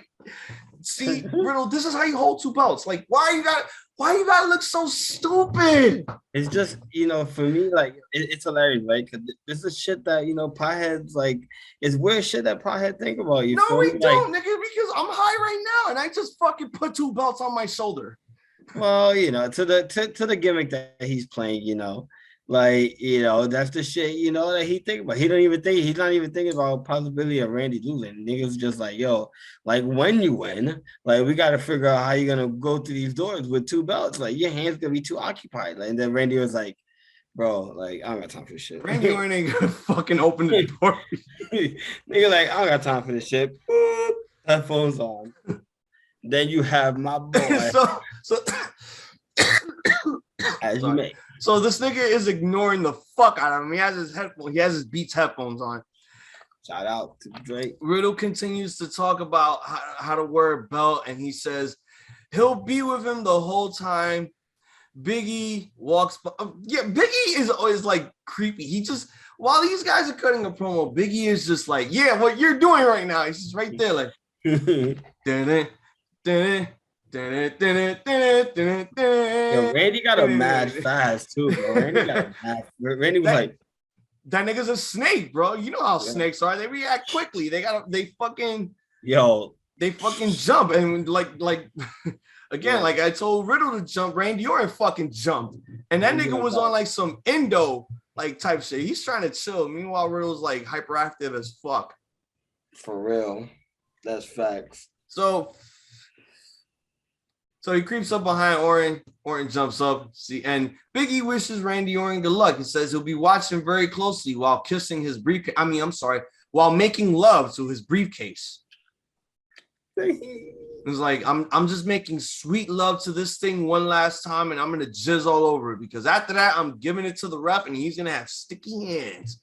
So is Vince. Weird segment. These segments were weird, but yet they were really funny. It was very fucking funny. There's the entertainment part right here. When we get to this backstage segment, depending on who it is, like when it comes to Riddle and now E and New Day, when it comes to them, like we get that entertainment side, you know, that entertainment, the E part of WWE. And stop trying to say Eric Bischoff stuff. All right, so we have the match taking place here. We have Nikki, A.S.H. being accompanied by Rhea Ripley because she's going to have a match after this match. And Nikki is facing Tamina, being accompanied by Natalya because Natalya is going to have a match after this match against fucking Rhea Ripley. Yeah, I'll be honest. I didn't watch this. I I watched the match, but I didn't quite pay attention to it. I'm just But gonna tell but you. Go ahead, continue. I think if I'm not mistaken, I believe Nikki won the first one, Yes. and then Rhea won the second one. Oh, okay. There was two differences to this match. One was short, one was Mhm. long. That was it. Okay, how did both of them? How did both end? All right. Well, basically with the Nikki and Tamina stuff, Tamina drops an elbow on Nikki, then pushes her against the ropes. Then Tamina lifts Nikki for a body slam. Then goes for an elbow drop, and nobody's there. Nikki again kicks the leg, kicking legs out of legs. Then avoids Tamina and then hits a splash onto the corner. Nikki does a tilt-a-whirl head scissors and then 10 punches into the corner. Tamina blocks an Irish whip, then punches Nikki. Gets hit with a tornado DDT. Nikki wins.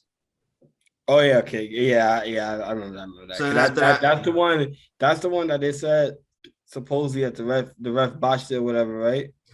I knew. I mean, you're now telling me this, and honestly, like I was hearing about this, minutes before I sent you the Zoom link. I was hearing about this, and I didn't even know that there was a botched. Thinking like I don't know if the wrong person won. I don't know if Tamina was supposed to win that, so it would look like one half of the team wins one match, then the other half of the other team wins the other match. So yeah, it was a little. I'm not even gonna lie, it was a little confusing. Like even when I was watching it, like I was watching, I'm like, because like right when the three like almost hits, you see Tamina but then the ref still acknowledged. Yeah, you see it. Yeah, you see it. It was that was weird. Yeah, I was sorry. I was watching it just now, and it's like it was just weird. Like because the ref goes 1, 2, and literally right when he goes for 3, and he's like all the way down, Tamina decides to push her out, push her hand up, but the referee's like, no, that's 3. That's it. Then ring the bell. And it just looks a little weird. If it was a mess up, it was a mess up. It happens here and there. But yeah, that did. So yeah, the match with Rhea and Natalya ends because this one was pretty fucking long. I don't understand why they need to make it this goddamn long. So Natalya drops Rhea and then looks for a sharpshooter, but Rhea counters it by kicking her off. Natalya looks for a discus elbow, but Rhea grabs her and then she wants to riptide. Tamina gets in the apron, tries to distract her. Then Nikki comes running down and trips Natalya. Rhea kicks Tamina, but Natalya rolls her up, puts her feet on the ropes, but Nikki shoves her feet off. Rhea putting the hanging cloverleaf on Natalya. She taps, giving Rhea Ripley the win here. Yo, can I quickly just say this? A lot of people think fucking Natty's old. And Natty is not old, bro. Natty is literally Nikki's age. Nikki is, I think, 33, I think? No, I think Natalya is like probably in her late 30s, going into her 40s. Hold on. Because I think, because Nikki watched Total Divas, Nikki was saying that Natalya is the same age as her. Mm-hmm. Natalya is not hot right now. She is the age. Oh yeah, no, you're right. She's 39. Oh wow. Yeah.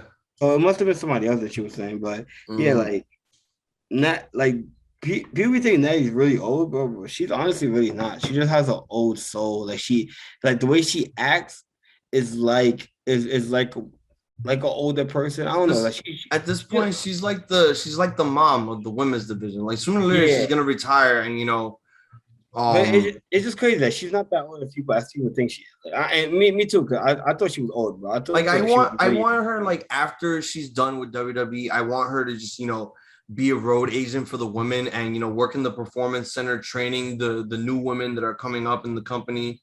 I want her to do that, especially if you're gonna have Beth Phoenix there, like have the Divas of Doom, help out the young women that are trying to get into the wrestling business.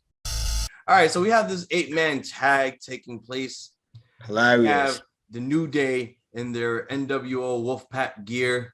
They're teaming up against Mansoor and Ali to take on T-Bar and Mace versus AJ and Omos. Yo, to start this off, and I'm be sincere here. Fucking Mansoor, when New Day came out, bro, is fucking hilarious, bro. This guy was legit jamming, bro. You got Mustafa Ali. Stop. Just telling him to stop, bro. Mansoor is just going in, bro. Like, just going crazy. I enjoy this because Mustafa is training Mansoor like how to be a heel and how to take advantage of certain situations. But Mansoor is like, nah, I'm doing this my way. And I'm gonna enjoy it. And Mustafa Ali is just like, bro, what are you doing? It was just, it was something cool. It's always good to have like those little funny pieces in there. I thought that was pretty cool. The I'm not gonna lie, yo. AJ's team, bro. Everybody except AJ was fucking tall as hell, bro. But Omos shitted on fucking T-Bar and Mace, bro, because he just stands over them, bro, like a fucking giant, but just.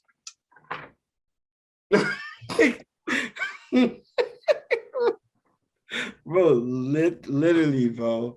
There's no chance of survival when you're in the ring with Omos. Bro, I don't think there's nobody in WWE right now that's as tall as Omos. Maybe Shanky. Maybe Shanky.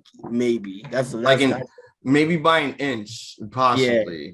But it's just like, I mean, he's a fucking monster, bro. Like he's not a monster like Braun Strowman, but he's a monster in a way where he's just like freakily tall. And then once again, we don't know how this guy's built underneath his, the outfit that he always has on. We don't know how this man is built. But to go to this match, I thought it was pretty good. It honestly, I for T-Bar and Mace, I like the fact that they're getting TV time, and I like the fact that they got them working with Mustafa Ali and Mansoor. I still don't like the gimmick. I think their gimmick is trash. I think they could be themselves and have different attires, and I think that work. I think that could work, but I think they need a fresh name change. They need a fresh attire change. They need something a little bit more better. Weren't they going to be called fucking Extinction? I don't know. I'll be honest. Because they kept talking about extinct things like saber-toothed tigers and mammoths and ice ages. I'm like, and you guys are in this Mad Max gear. I'm like, what the? Oh my God, Hazel. Oh my God, that's crazy that you said that, bro. Because I legit told Nikki the day of Raw. I was like, Nikki was telling me that they would dress like something else. I was like, no, they remind me of Mad Max characters. That's literally what they remind me of. Is just, they don't have too much of, a lot of the items that they wore in that movie and whatever. Yeah. But they have similarity, and that was crazy. Cause you saying that right now. I mean, their ring attire when they come out for the entrances. Yeah, that's what I mean. It makes them have that Mad Max vibe, but when they take it off, it's just like, oh, it's just a bunch of dudes. Yeah, like it. So yeah, that's the thing that WWE got work on with them too. But the match though was pretty solid. It was good. It wasn't too bad. I'll be honest. It wasn't like I couldn't sit there and watch. I did watch. I did enjoy it. I love what they're doing with Mansoor, man. Mansoor, he's definitely one person that I'm not gonna lie, I was kind of iffy about. Cause remember the first time that we heard from him? Remember the Saudi Arabia show? When they were out there and they first introduced us to him and stuff like that. Like they definitely should have spotlight with him. And then another show came up that I think he took on Finn Balor, I believe. I think it was Mansoor and Finn Balor, I think, or Mansoor against somebody, and he really showed out. He really showed out and showed what he's capable of. So I'm trying to remember where that was. I do believe it was a house. I don't know if it was the show in India or in Saudi. I really don't know. But that match did take place. Yeah, I know you know what I'm talking about. Yeah, so we had that when we had them when they first showed them. But yeah, Mansoor is definitely good. He has character. He definitely has personality. He does great in the ring. I'm not even gonna cap, bro. This guy, Well, he held his own, bro, when Mustafa Ali got beat up, and he held his own against Mace and T-Bar. Like that's pretty impressive. Those are two big guys right there. You're definitely holding your own against them. Definitely show big things. Match stuff, like I said, it was good, a lot of back and forth. If I'm not mistaken, I think the good guys won. No, it was Hey, oh no, you're right. Omos got the win. Yes, Again. yes. Omos has been destroying people week by week, bro. And the crazy shit is that you would think that because AJ is the most athletic guy in the group, that he will get a lot of victories with Omos just doing all the dirty work. But no. For a few weeks already, Omos has been getting the pin for his team. Whether if it's singles or tag team, he's been getting pins. Not taking bumps, but he's been getting pins. Hey, listen, he's a big guy, okay? And he's probably the only really effective big man right now on the main roster that's, they really have this thing where, they beat him up a little bit, but then he comes back and just destroys the shit out of them. You think that they do like Team Raw versus Team SmackDown versus Survivor Series and Omos is on that team, do you expect him to take his first bump on a fucking table? Like someone will have to powerbomb that motherfucker?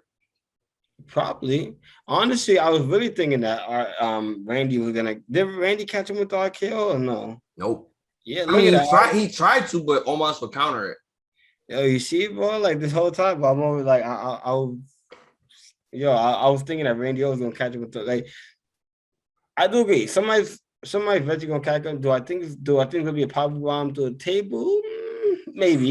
Maybe, yeah. That's usually what they go for when it's a big man. They usually go for like the power bomb on the table, or people just jumping the shit out of them. But yeah, like I said, the match was good. Mansoor, definitely good character. T-Bar Mace, definitely good. They've improved. I mean, Damian Dijakovic, aka T-Bar, he's very known. He's very known for, he can wrestle, he could do his thing. He's not whack. And that's why I feel like a lot of people, and after this, I'm gonna end it. I feel that a lot of people, really shit on these people, they suck. Like even with, like, not change subject real quick, but even with Kross, a lot of people say he sucks. I'm sorry, but Kross does not suck. The gimmick, the character he is playing right now, that sucks. WWE watered him down. Yes, that sucks. But Kross himself, he's not whack. He's not whack. He's not trash. He don't get reactions because WWE didn't build him in a proper way where they explained to their main roster audience, who this guy was, what he did, what he doesn't, what he used to do and shit like that. But yeah, it just same thing goes for Dijakovic, man. That man, he's very good in the ring and he's not trash. So when I see stuff like that, I just had to put that out there. He's not whack, and this match was definitely good, and I'm very proud of Omos, man. Omos has been shining, and he's been shining over somebody that's fucking probably one of the greatest, wrestlers in the ring, AJ Styles. So that's just been amazing, and I'm looking forward to see more of what they do with everybody in this ring. I want to see what they do with Omar. I want to see what they do with T-Bar Mace later on down the line, Mustafa and Mansoor. That's it. And I'm done. This was another match. I mean, I could honestly say this was okay. It was very action packed. I did like the encounter between Mansoor and AJ Styles. That was pretty good. I saw that drop kick. I'm like, wow, this Mansoor could drop kick someone, like really. A lot of back and forth between all the teams. I'm not really going to get into too much detail because I wasn't really interested in what was happening here. It's just something that they did because, again, last week there was this tag team gauntlet that they did that basically took over the whole fucking show. So what happens is that Mansoor decides to jump on Omos and New Day grab each leg. But Omos just shrugs them off, throws Mansoor off of his back, grabs Ali, does powerbomb chokeslam, pins him. 1, 2, 3. Omos getting another big win there. I mean, this is a great 8-man tag. something for filler because of what happened last week. Like, oh, these are great teams. Like, these are all great teams. Let's put them together in like 8-man tag competition, see how well they gel. I'm like, yeah, this could be interesting. And, I really liked everything that happened here. Kept me on the edge of my seat. Couldn't really complain much. There's only one thing I'm gonna say, which I just seen it, and I do agree with everything you said. A funny moment in there. Fucking, they're doing the unicorn stampede, and Mustafa Ali is legit trying to get tagged in so he can join them. Yet New Day and Mansoor are shitting on him just doing the stampede by themselves. They keep on tagging each other. You see Mustafa Ali like, yo, right here, tag me. Like, I want to join. Like, it's silly stuff like that, man. It's just it's cherishable moments like that it's pretty cool for me. But yeah, that's all I want to mention. So we go backstage, we see Charlotte. Oh yeah, this happened during the highlights, but I forget to talk about now. Yeah, I know. So she's being stopped to be interviewed backstage, and while she's being interviewed, she sees Charly sitting on a WWE crate. And Charlotte is just weirded out by what she sees. And she grabs the doll and she says she will destroy Bliss at Extreme Rules. She walks to a trash bin and just dumps the doll Charly in the bin and walks off. We got more backstage shit now with Bobby Lashley and MVP. They're being interviewed and asked if Big E is a distraction. MVP says no. Big E is merely an annoyance. Lashley's only focus right now is retaining the WWE Championship while inflicting as much brutal pain on Randy Orton as possible. Orton's name will be added to the same list as Drew McIntyre, The Miz, Kofi, and Goldberg. Well, you can't mention the other guy because he's gone. Can't mention that guy. Yeah, you can't mention him. You can't mention Titan. Can't mention him. So Big E appears and he's boo, boo. Then reaffirms his intentions on cashing in tonight in the main event. You want to talk about this match? I'm not saying shit. Okay, this is Hazel's favorite moment of the night. This is when I got. You're right about that, guys. Yeah, because she lost. She didn't win. This is my favorite moment. This was my favorite moment indeed. She lost though, so you should be happy. First negative I'm gonna give about this shit. Oh my god. Yo, get rid of the fucking Doudrop theme song. No. Get rid of it. Oh, no. Oh, hell no. I felt like I was listening to a rejected Spice Girl. Ew, that theme song is so horrendous. I'm like, look, what do you do? Are you getting ready to work out or are you getting ready to wrestle? Because that is not a wrestling thing at all. You love it. No, that's something that would appear on TRL without Carson Daly hosting it. That should probably be on number one for 80. How many weeks did WCW beat WWE? 86 weeks. But yeah, go ahead. Talk about the match. I don't know. Honestly, I didn't watch the match. It's just all I know is that match went on. Doudrop beat her up when it was Doudrop once again, and that's pretty much all I know. I mean, I don't really care for Eva. We say this every week. I don't. Hazel despises her. I don't care for her. I really like Doudrop. I loathe her. That's another definition of hate. Yeah. So other than that, it was just one of those filler matches. Yes, they have a little storyline, but honestly, I'm not into this storyline. It's sad because I like Doudrop a lot. I just don't really care for Eva Marie. With that being said, it's a skip for me, buddy. I'm just happy that Eva Marie finally got what she deserved, and she needs more of it. She needs to be beaten put her in the ring with Shayna Baszler. Have her chew her fucking neck off. Like this fucking Animorph is garbage, and I still don't understand because my mind is so crossed every time. It's like, you got rid of Samoa Joe. You got rid of the Iconics. You got rid of Mickie James. You gave Mickie James a trash bag of her belongings, which is obviously the most disrespectful thing to ever do in that company. You fired Mark Carrano for that, which, wow, it was like Sunday, Monday, happy days, Tuesday, Wednesday. I'm not doing all that. But for all of that, for John Laurinaitis to get his dick hard about Eva Marie, fuck you. So we got Karrion Kross backstage in a suit in a dark room, and I'm just waiting for that's the one thing I was waiting for, but I'm just waiting for something else. I'm waiting for someone to do this. Hey, Karrion Kross, I want to pick a fight with you. So come out and play, motherfucker. Yeah. Because you know what? This was probably the best Karrion Kross so far than what they've been doing with him since he debuted on the main roster.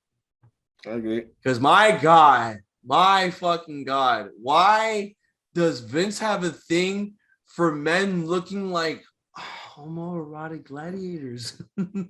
No lie. Yeah, I'm like, I said it before, I'm gonna say it again.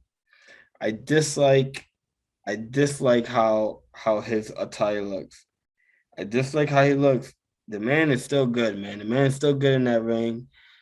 Hopefully they don't water him down OD. I think that watering down has gone far enough, bro. Man, the minute they put an X on his chest and a mask on his face. Oh, but that's his attire. That's not what he does in the ring. But still, people complained about it. Okay, what if Karrion Kross were to come out as, I don't know, the gobbledyfucking gooker? Nah, then I'm agreeing with you where like his attire is trash, but him in the ring, like, he's still doing a lot of the shit that he was doing on NXT in the ring. He's still doing the Saito suplex. He's still doing a lot of the offensive maneuvers that he did on NXT. It's just what everybody's shitting on, for what I could see, is really just how he looks. Like how he's coming out. A lot of people saying that they should have left him with Scarlett.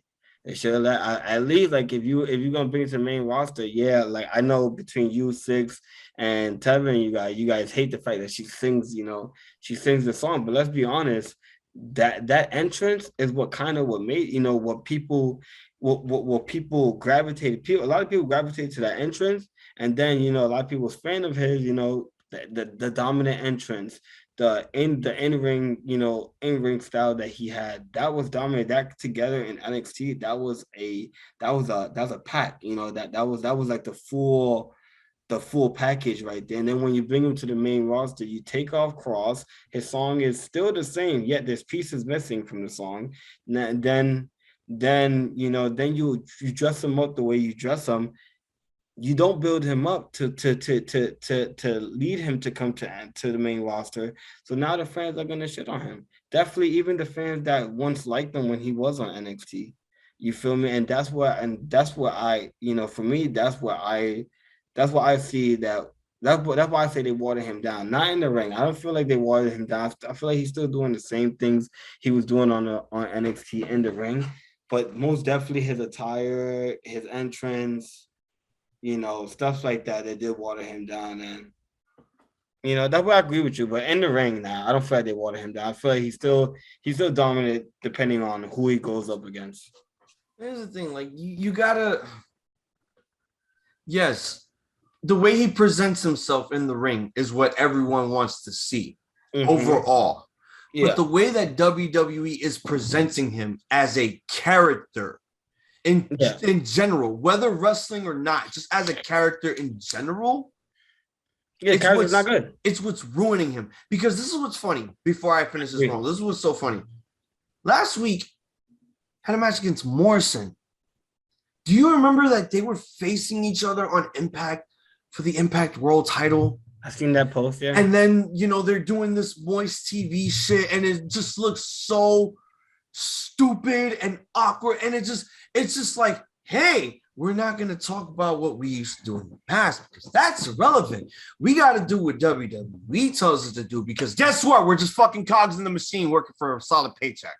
And that's why I agree with you. That's why I was saying that I agree with you there because I did see that. I did see that post. I did see that post where it will, it said then and now, and it showed and it's fighting like, on Impact.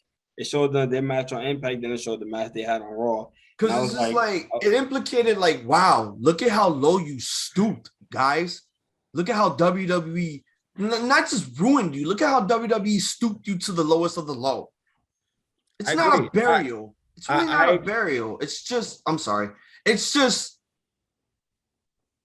it's bad booking. And yes, they try to make it seem like it's worth something to watch, but you got to understand, the past is the past, and we're always going to stick to what we knew about the past between these two and their encounterment. Seeing them in WWE now, it's like, it's irrelevant now. There's no point anymore. Because people can't talk about their past on fucking commentary.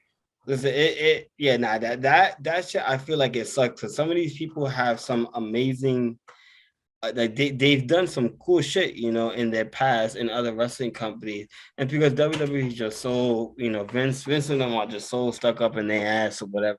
It's like you don't want to talk about all the Impact stuff, but yeah, you could bring up how Brock Lesnar and AJ Styles are former IWGP World Champions.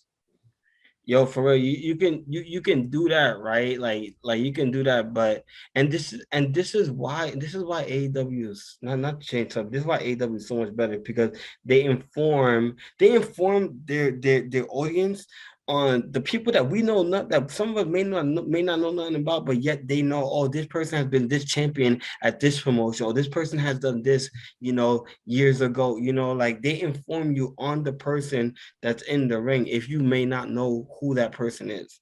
WWE don't do that because they just so into dumb. That's it. Like, it's like you said, fuck whatever they did in the past. You feel me? Nah, they're new when it comes to this business. You feel me? Like, nah, like they didn't wrestle before. They have no experience. We don't care what they done in New Japan, Impact, Ring of Honor. We don't care about that. We don't care about what they did in indie scenes. And sorry, I know I'm going off, but yeah. We've been going off throughout this whole fucking show. That just irks my nerves. Like it irks my nerves because I do agree with you there. It's just WWE they need to get it together. They need to really like change a lot of things around on informing the fans, the audience, definitely your younger audience, on what where these people come from, where they've been competing at. Like, but yeah, that's all. Basically, the promo was this: my end goal. I'm not here to get lost in the shuffle. I will pulverize everyone until they learn to fall and pray. Fall and pray. Yeah. Fall and pray. Stop lip syncing your fucking song, Carrie. God damn it.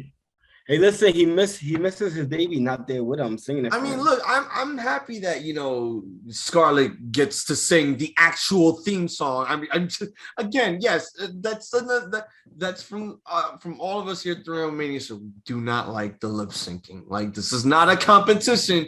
You don't need to lip sync. Just look pretty and sinister for the fucking entrance because it's flashy and it's cool. We can't get that on Raw because you give us generic creative character bullshit.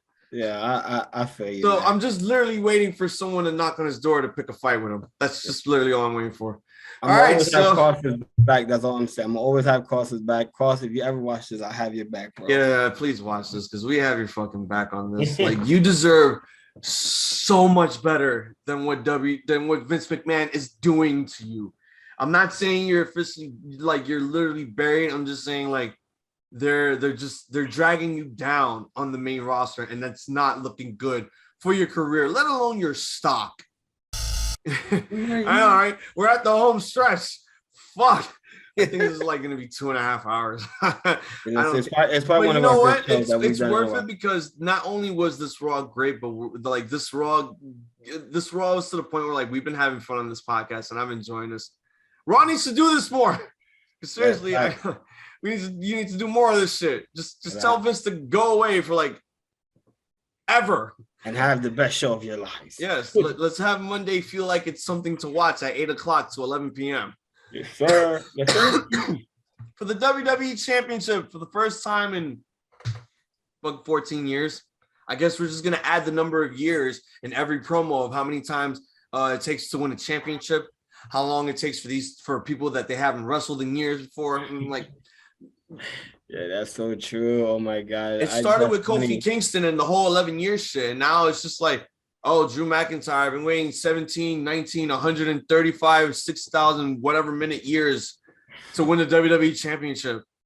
Like, god damn, bro. That shit gets annoying. And I've been hearing that a lot, and I've been catching on to all that shit. It's just like, bro, we can't be doing that. It's like, it's so cliche now that you have to say how many years it took for you to become WWE champion.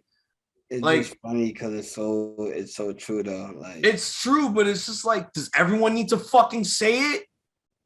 Not really, but they do. No, it's not that they do. The company tells them to do it. So go. Oh man, what did you think of the main event? Before we get to the actual so-called main event, I'm not gonna lie. The main event was good, yo. Like Randy said, you know, him and Lashley haven't. I don't think they ever fought, right?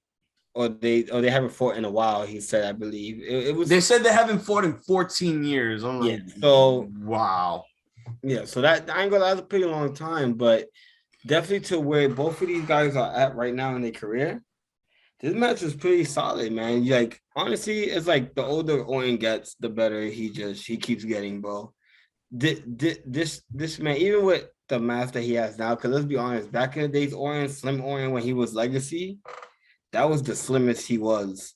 And he was in amazing shape. That when he had the straight skinhead evil look. That was, that was Randy at his best ever. But you could tell now Randy got older, he put a little mass on, he put a little mass on that body, so he's a little bigger. So and I'm not gonna lie, that's actually a little good. That's actually good going against somebody big like Bobby Lashley. You want to have that, you want to have a little mass on you because Bobby Lashley is fucking strong, bro. He's strong, and it was definitely proven in this match. There's a lot of back and forth. I was hoping, I'm not gonna lie, I was kind of hoping Randy wins, but then again, which we're gonna get to, I was also hoping for the outcome that we got. But nah, there was a lot of back and forth. Lashley has definitely come a long way. That man has came a long way. And I don't want to hear people after he lost the belt, oh, they're going to bury him. Oh, look what he's doing now.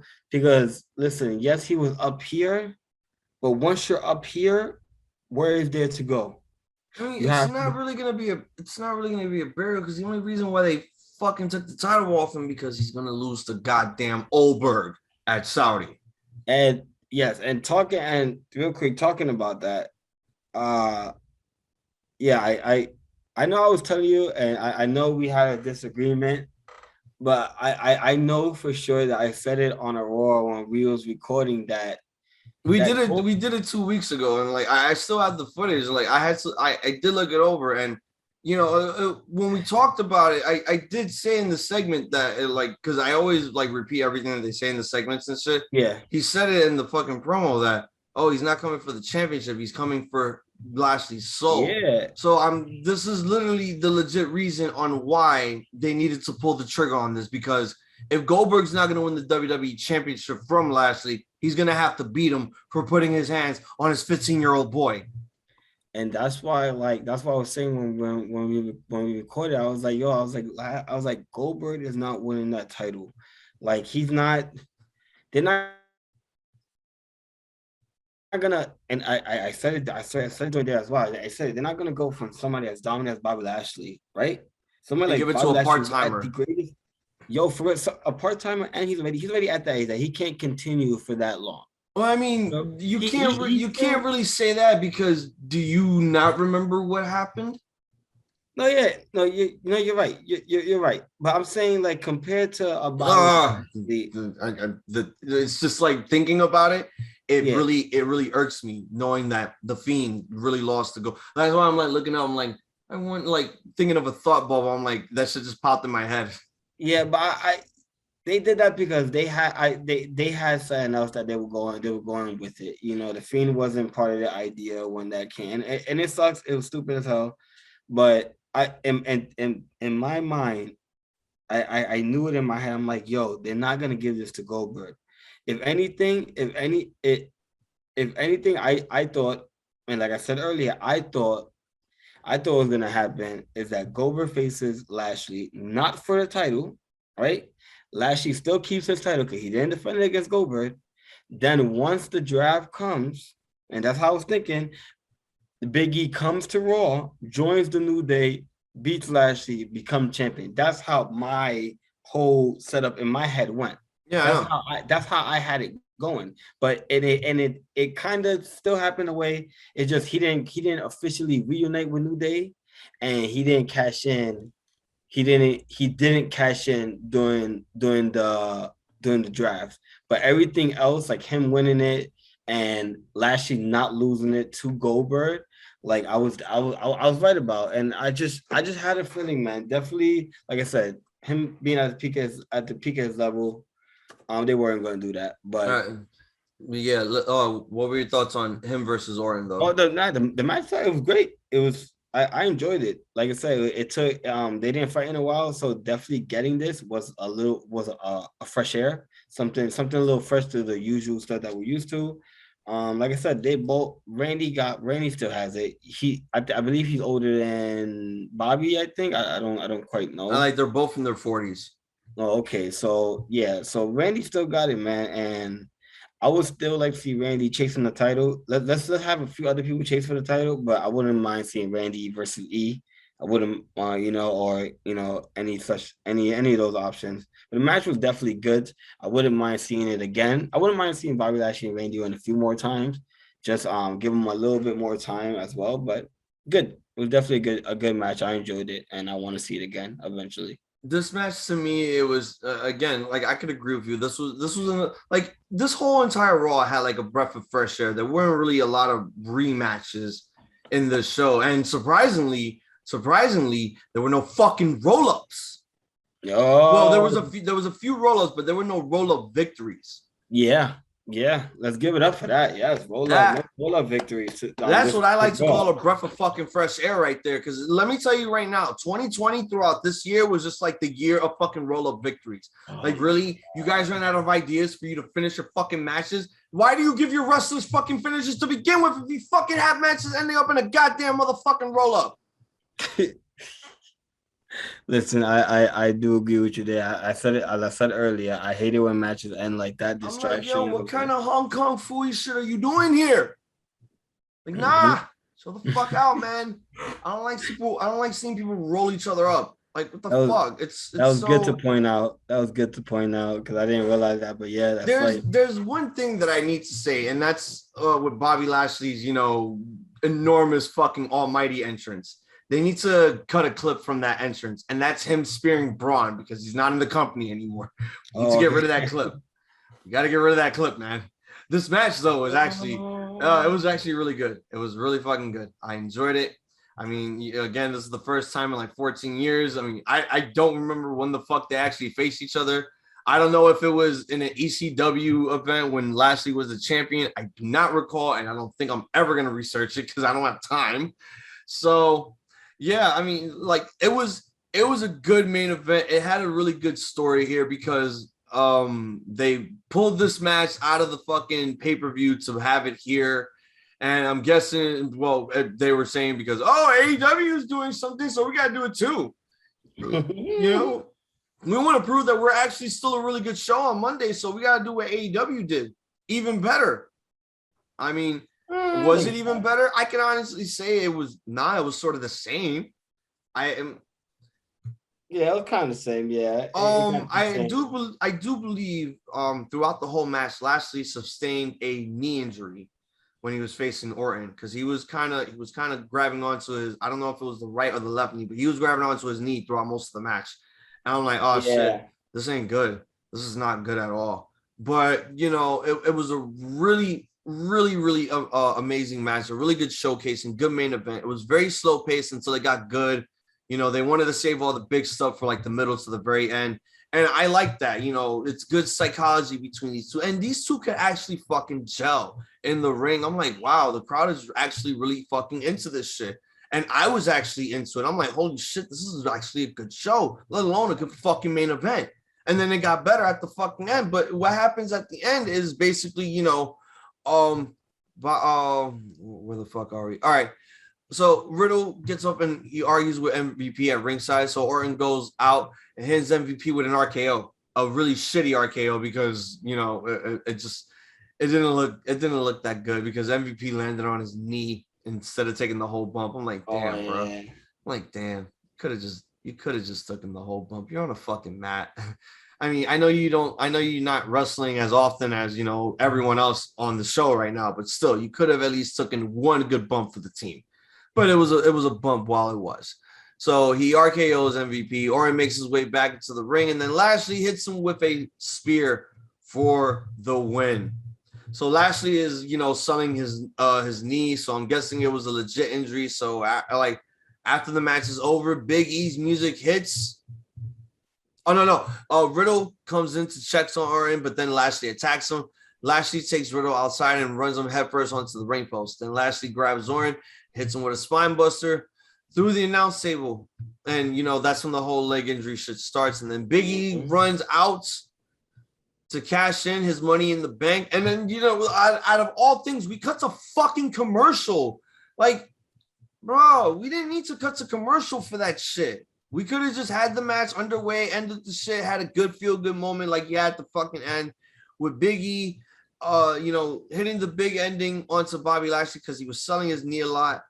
He pins him 1, 2, 3, becoming the new WWE champion in Boston, Massachusetts, giving every single Boston Red Sox fan out there a feel-good moment. You know, and the New Day come out, they celebrate with Big E, except they're not crying like how Kofi won at Mania. And MVP is probably selling his RKO spot, and he's probably crying on the mat knowing that Big E just won the WWE Championship. So big ass pyro to end the show, and you know the celebration. So yeah, give your overall thoughts on Raw and your final grade. So we fucking okay. So to finish it all, I didn't get to speak on my Big E, but I'm definitely gonna say this man definitely deserves it. He was literally the second NXT champion ever, second, right after my boy Seth freaking Rollins. Okay, he was the second. Okay, that man definitely deserves. Oh yeah, he was the second NXT champion and the first African American NXT champion. Yes, he was. So big shout outs to Biggie, man. Big congratulations to him. New Day, I was definitely really opposed. New Day is definitely a story, man. Xavier Woods put his career on the line for New Day to happen. I saw that post. He definitely did a lot for the New Day. The great, probably one of the greatest tag team of all time, New Day. Kofi definitely got his shine at WrestleMania. E got his shine on Boston Monday Night Raw. I think it's about time we get King Woods.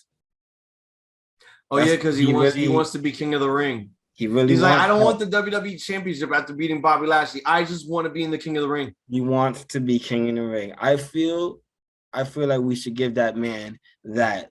I feel like he deserves that, man. And honestly, like I said, big shout out to New Day. Congratulations to Big E. Congratulations to everything they have accomplished. I'm gonna grade this match. This match is definitely getting You mean the show? Yeah, my bad. The show is definitely gonna get a high bar, man. This was a very good show. It was very good. A few fresh stuff. But definitely a good show, man. Definitely the highlight of this show was definitely E winning the title. I know a lot of people had our ifs if it was even gonna happen. It did, and I'm definitely high, but like I said, I'm gonna give it a high bar. It was definitely a good show. I enjoy it. WWE keep up keep up the good work, which I don't feel like they are gonna do next week. Oh man. Oh, come on.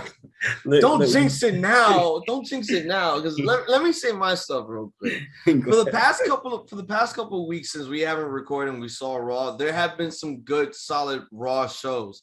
You know, shows that could get like, you know, a solid good or a 3.5, you know, and it's been getting there. And I've actually been enjoying what they've been doing on Raw lately. And, you know, keep up the good work. Don't fuck it up. All right. But this Raw here, it made me do something that I thought I'd never do in my whole entire life.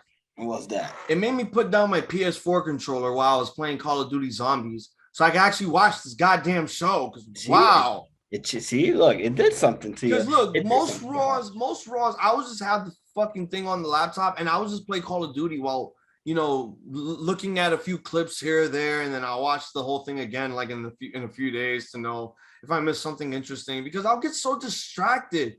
But this one is just like, God, you really made me put the control down. Raw was so good, I'm really wearing a white Hiromu Takahashi t-shirt. That is rare. That is fucking rare to see me wear a white t-shirt. That's like Shawn Michaels WrestleMania 25 rare, when he wore all white facing The Undertaker. Fight me. All right. I don't do this for Raw because, you know what? This Raw was literally a breath of fresh air. And, you know, to take place in my second hometown in Massachusetts, I'm like, holy shit, I should have been there. I should have been there watching that shit live. But you know what? I got to watch it live either way, because even if I'm watching on TV, I'm watching it front row. I don't have to fucking go into a stadium looking down like I'm watching a bunch of ants. All right? So, again, the matches were great. The segments are great. I mean, Eva Marie getting her ass kicked finally. Thank you, if there is some sort of God there. Thank you. I don't do this when it comes to Raw Rants, because usually Raw Rants is probably the worst show ever. But literally. I never do this. I never do this. Are you ready for this? I'm ready. This show gets a go. Oh, this show, Raw Rants. This fucking episode of Raw Rants finally gets his first fucking go. Oh, now we need that. We need that as the headline. We need Raw something. Raw is GOAT. Yo, for real, they got let Six know that. That's what we need. He's probably gonna. I'm probably gonna send that to him right. Like after we're done, I'm gonna send that to him right now. We need that. Raw. Yeah, I never do this for Raw because Raw is mostly shit. It's horrendous.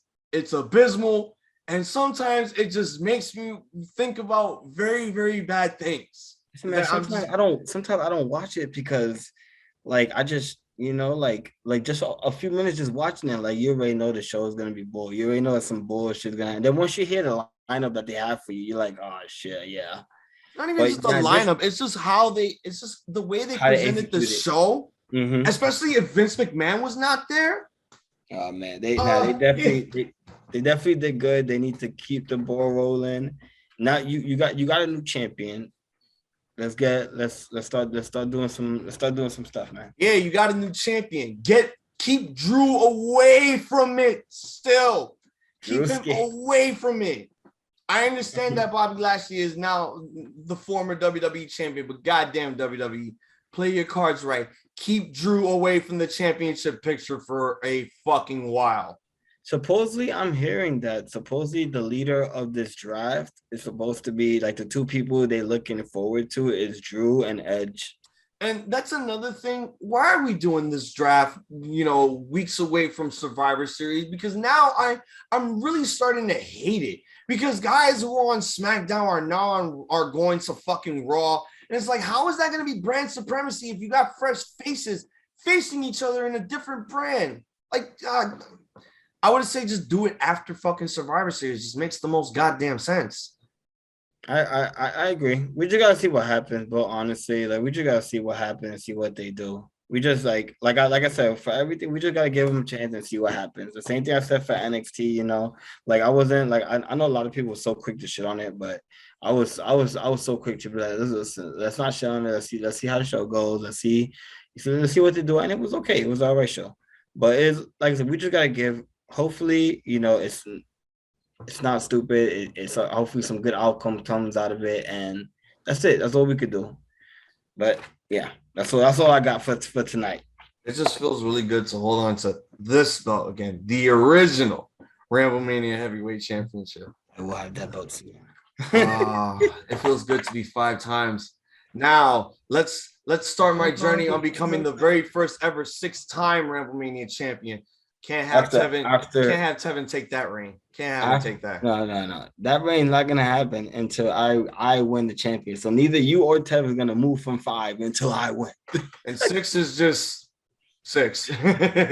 let him be him, because I'm like, that rivalry will never die, but I need a fucking break. And I'm hoping this triple threat will be the fucking breaker. I'm bringing the smoke. I'm telling you that now. YouTube.com/Ramblemania show, where you could stomp a mud hole on that subscribe button. Cheer for us by clicking the thumbs up.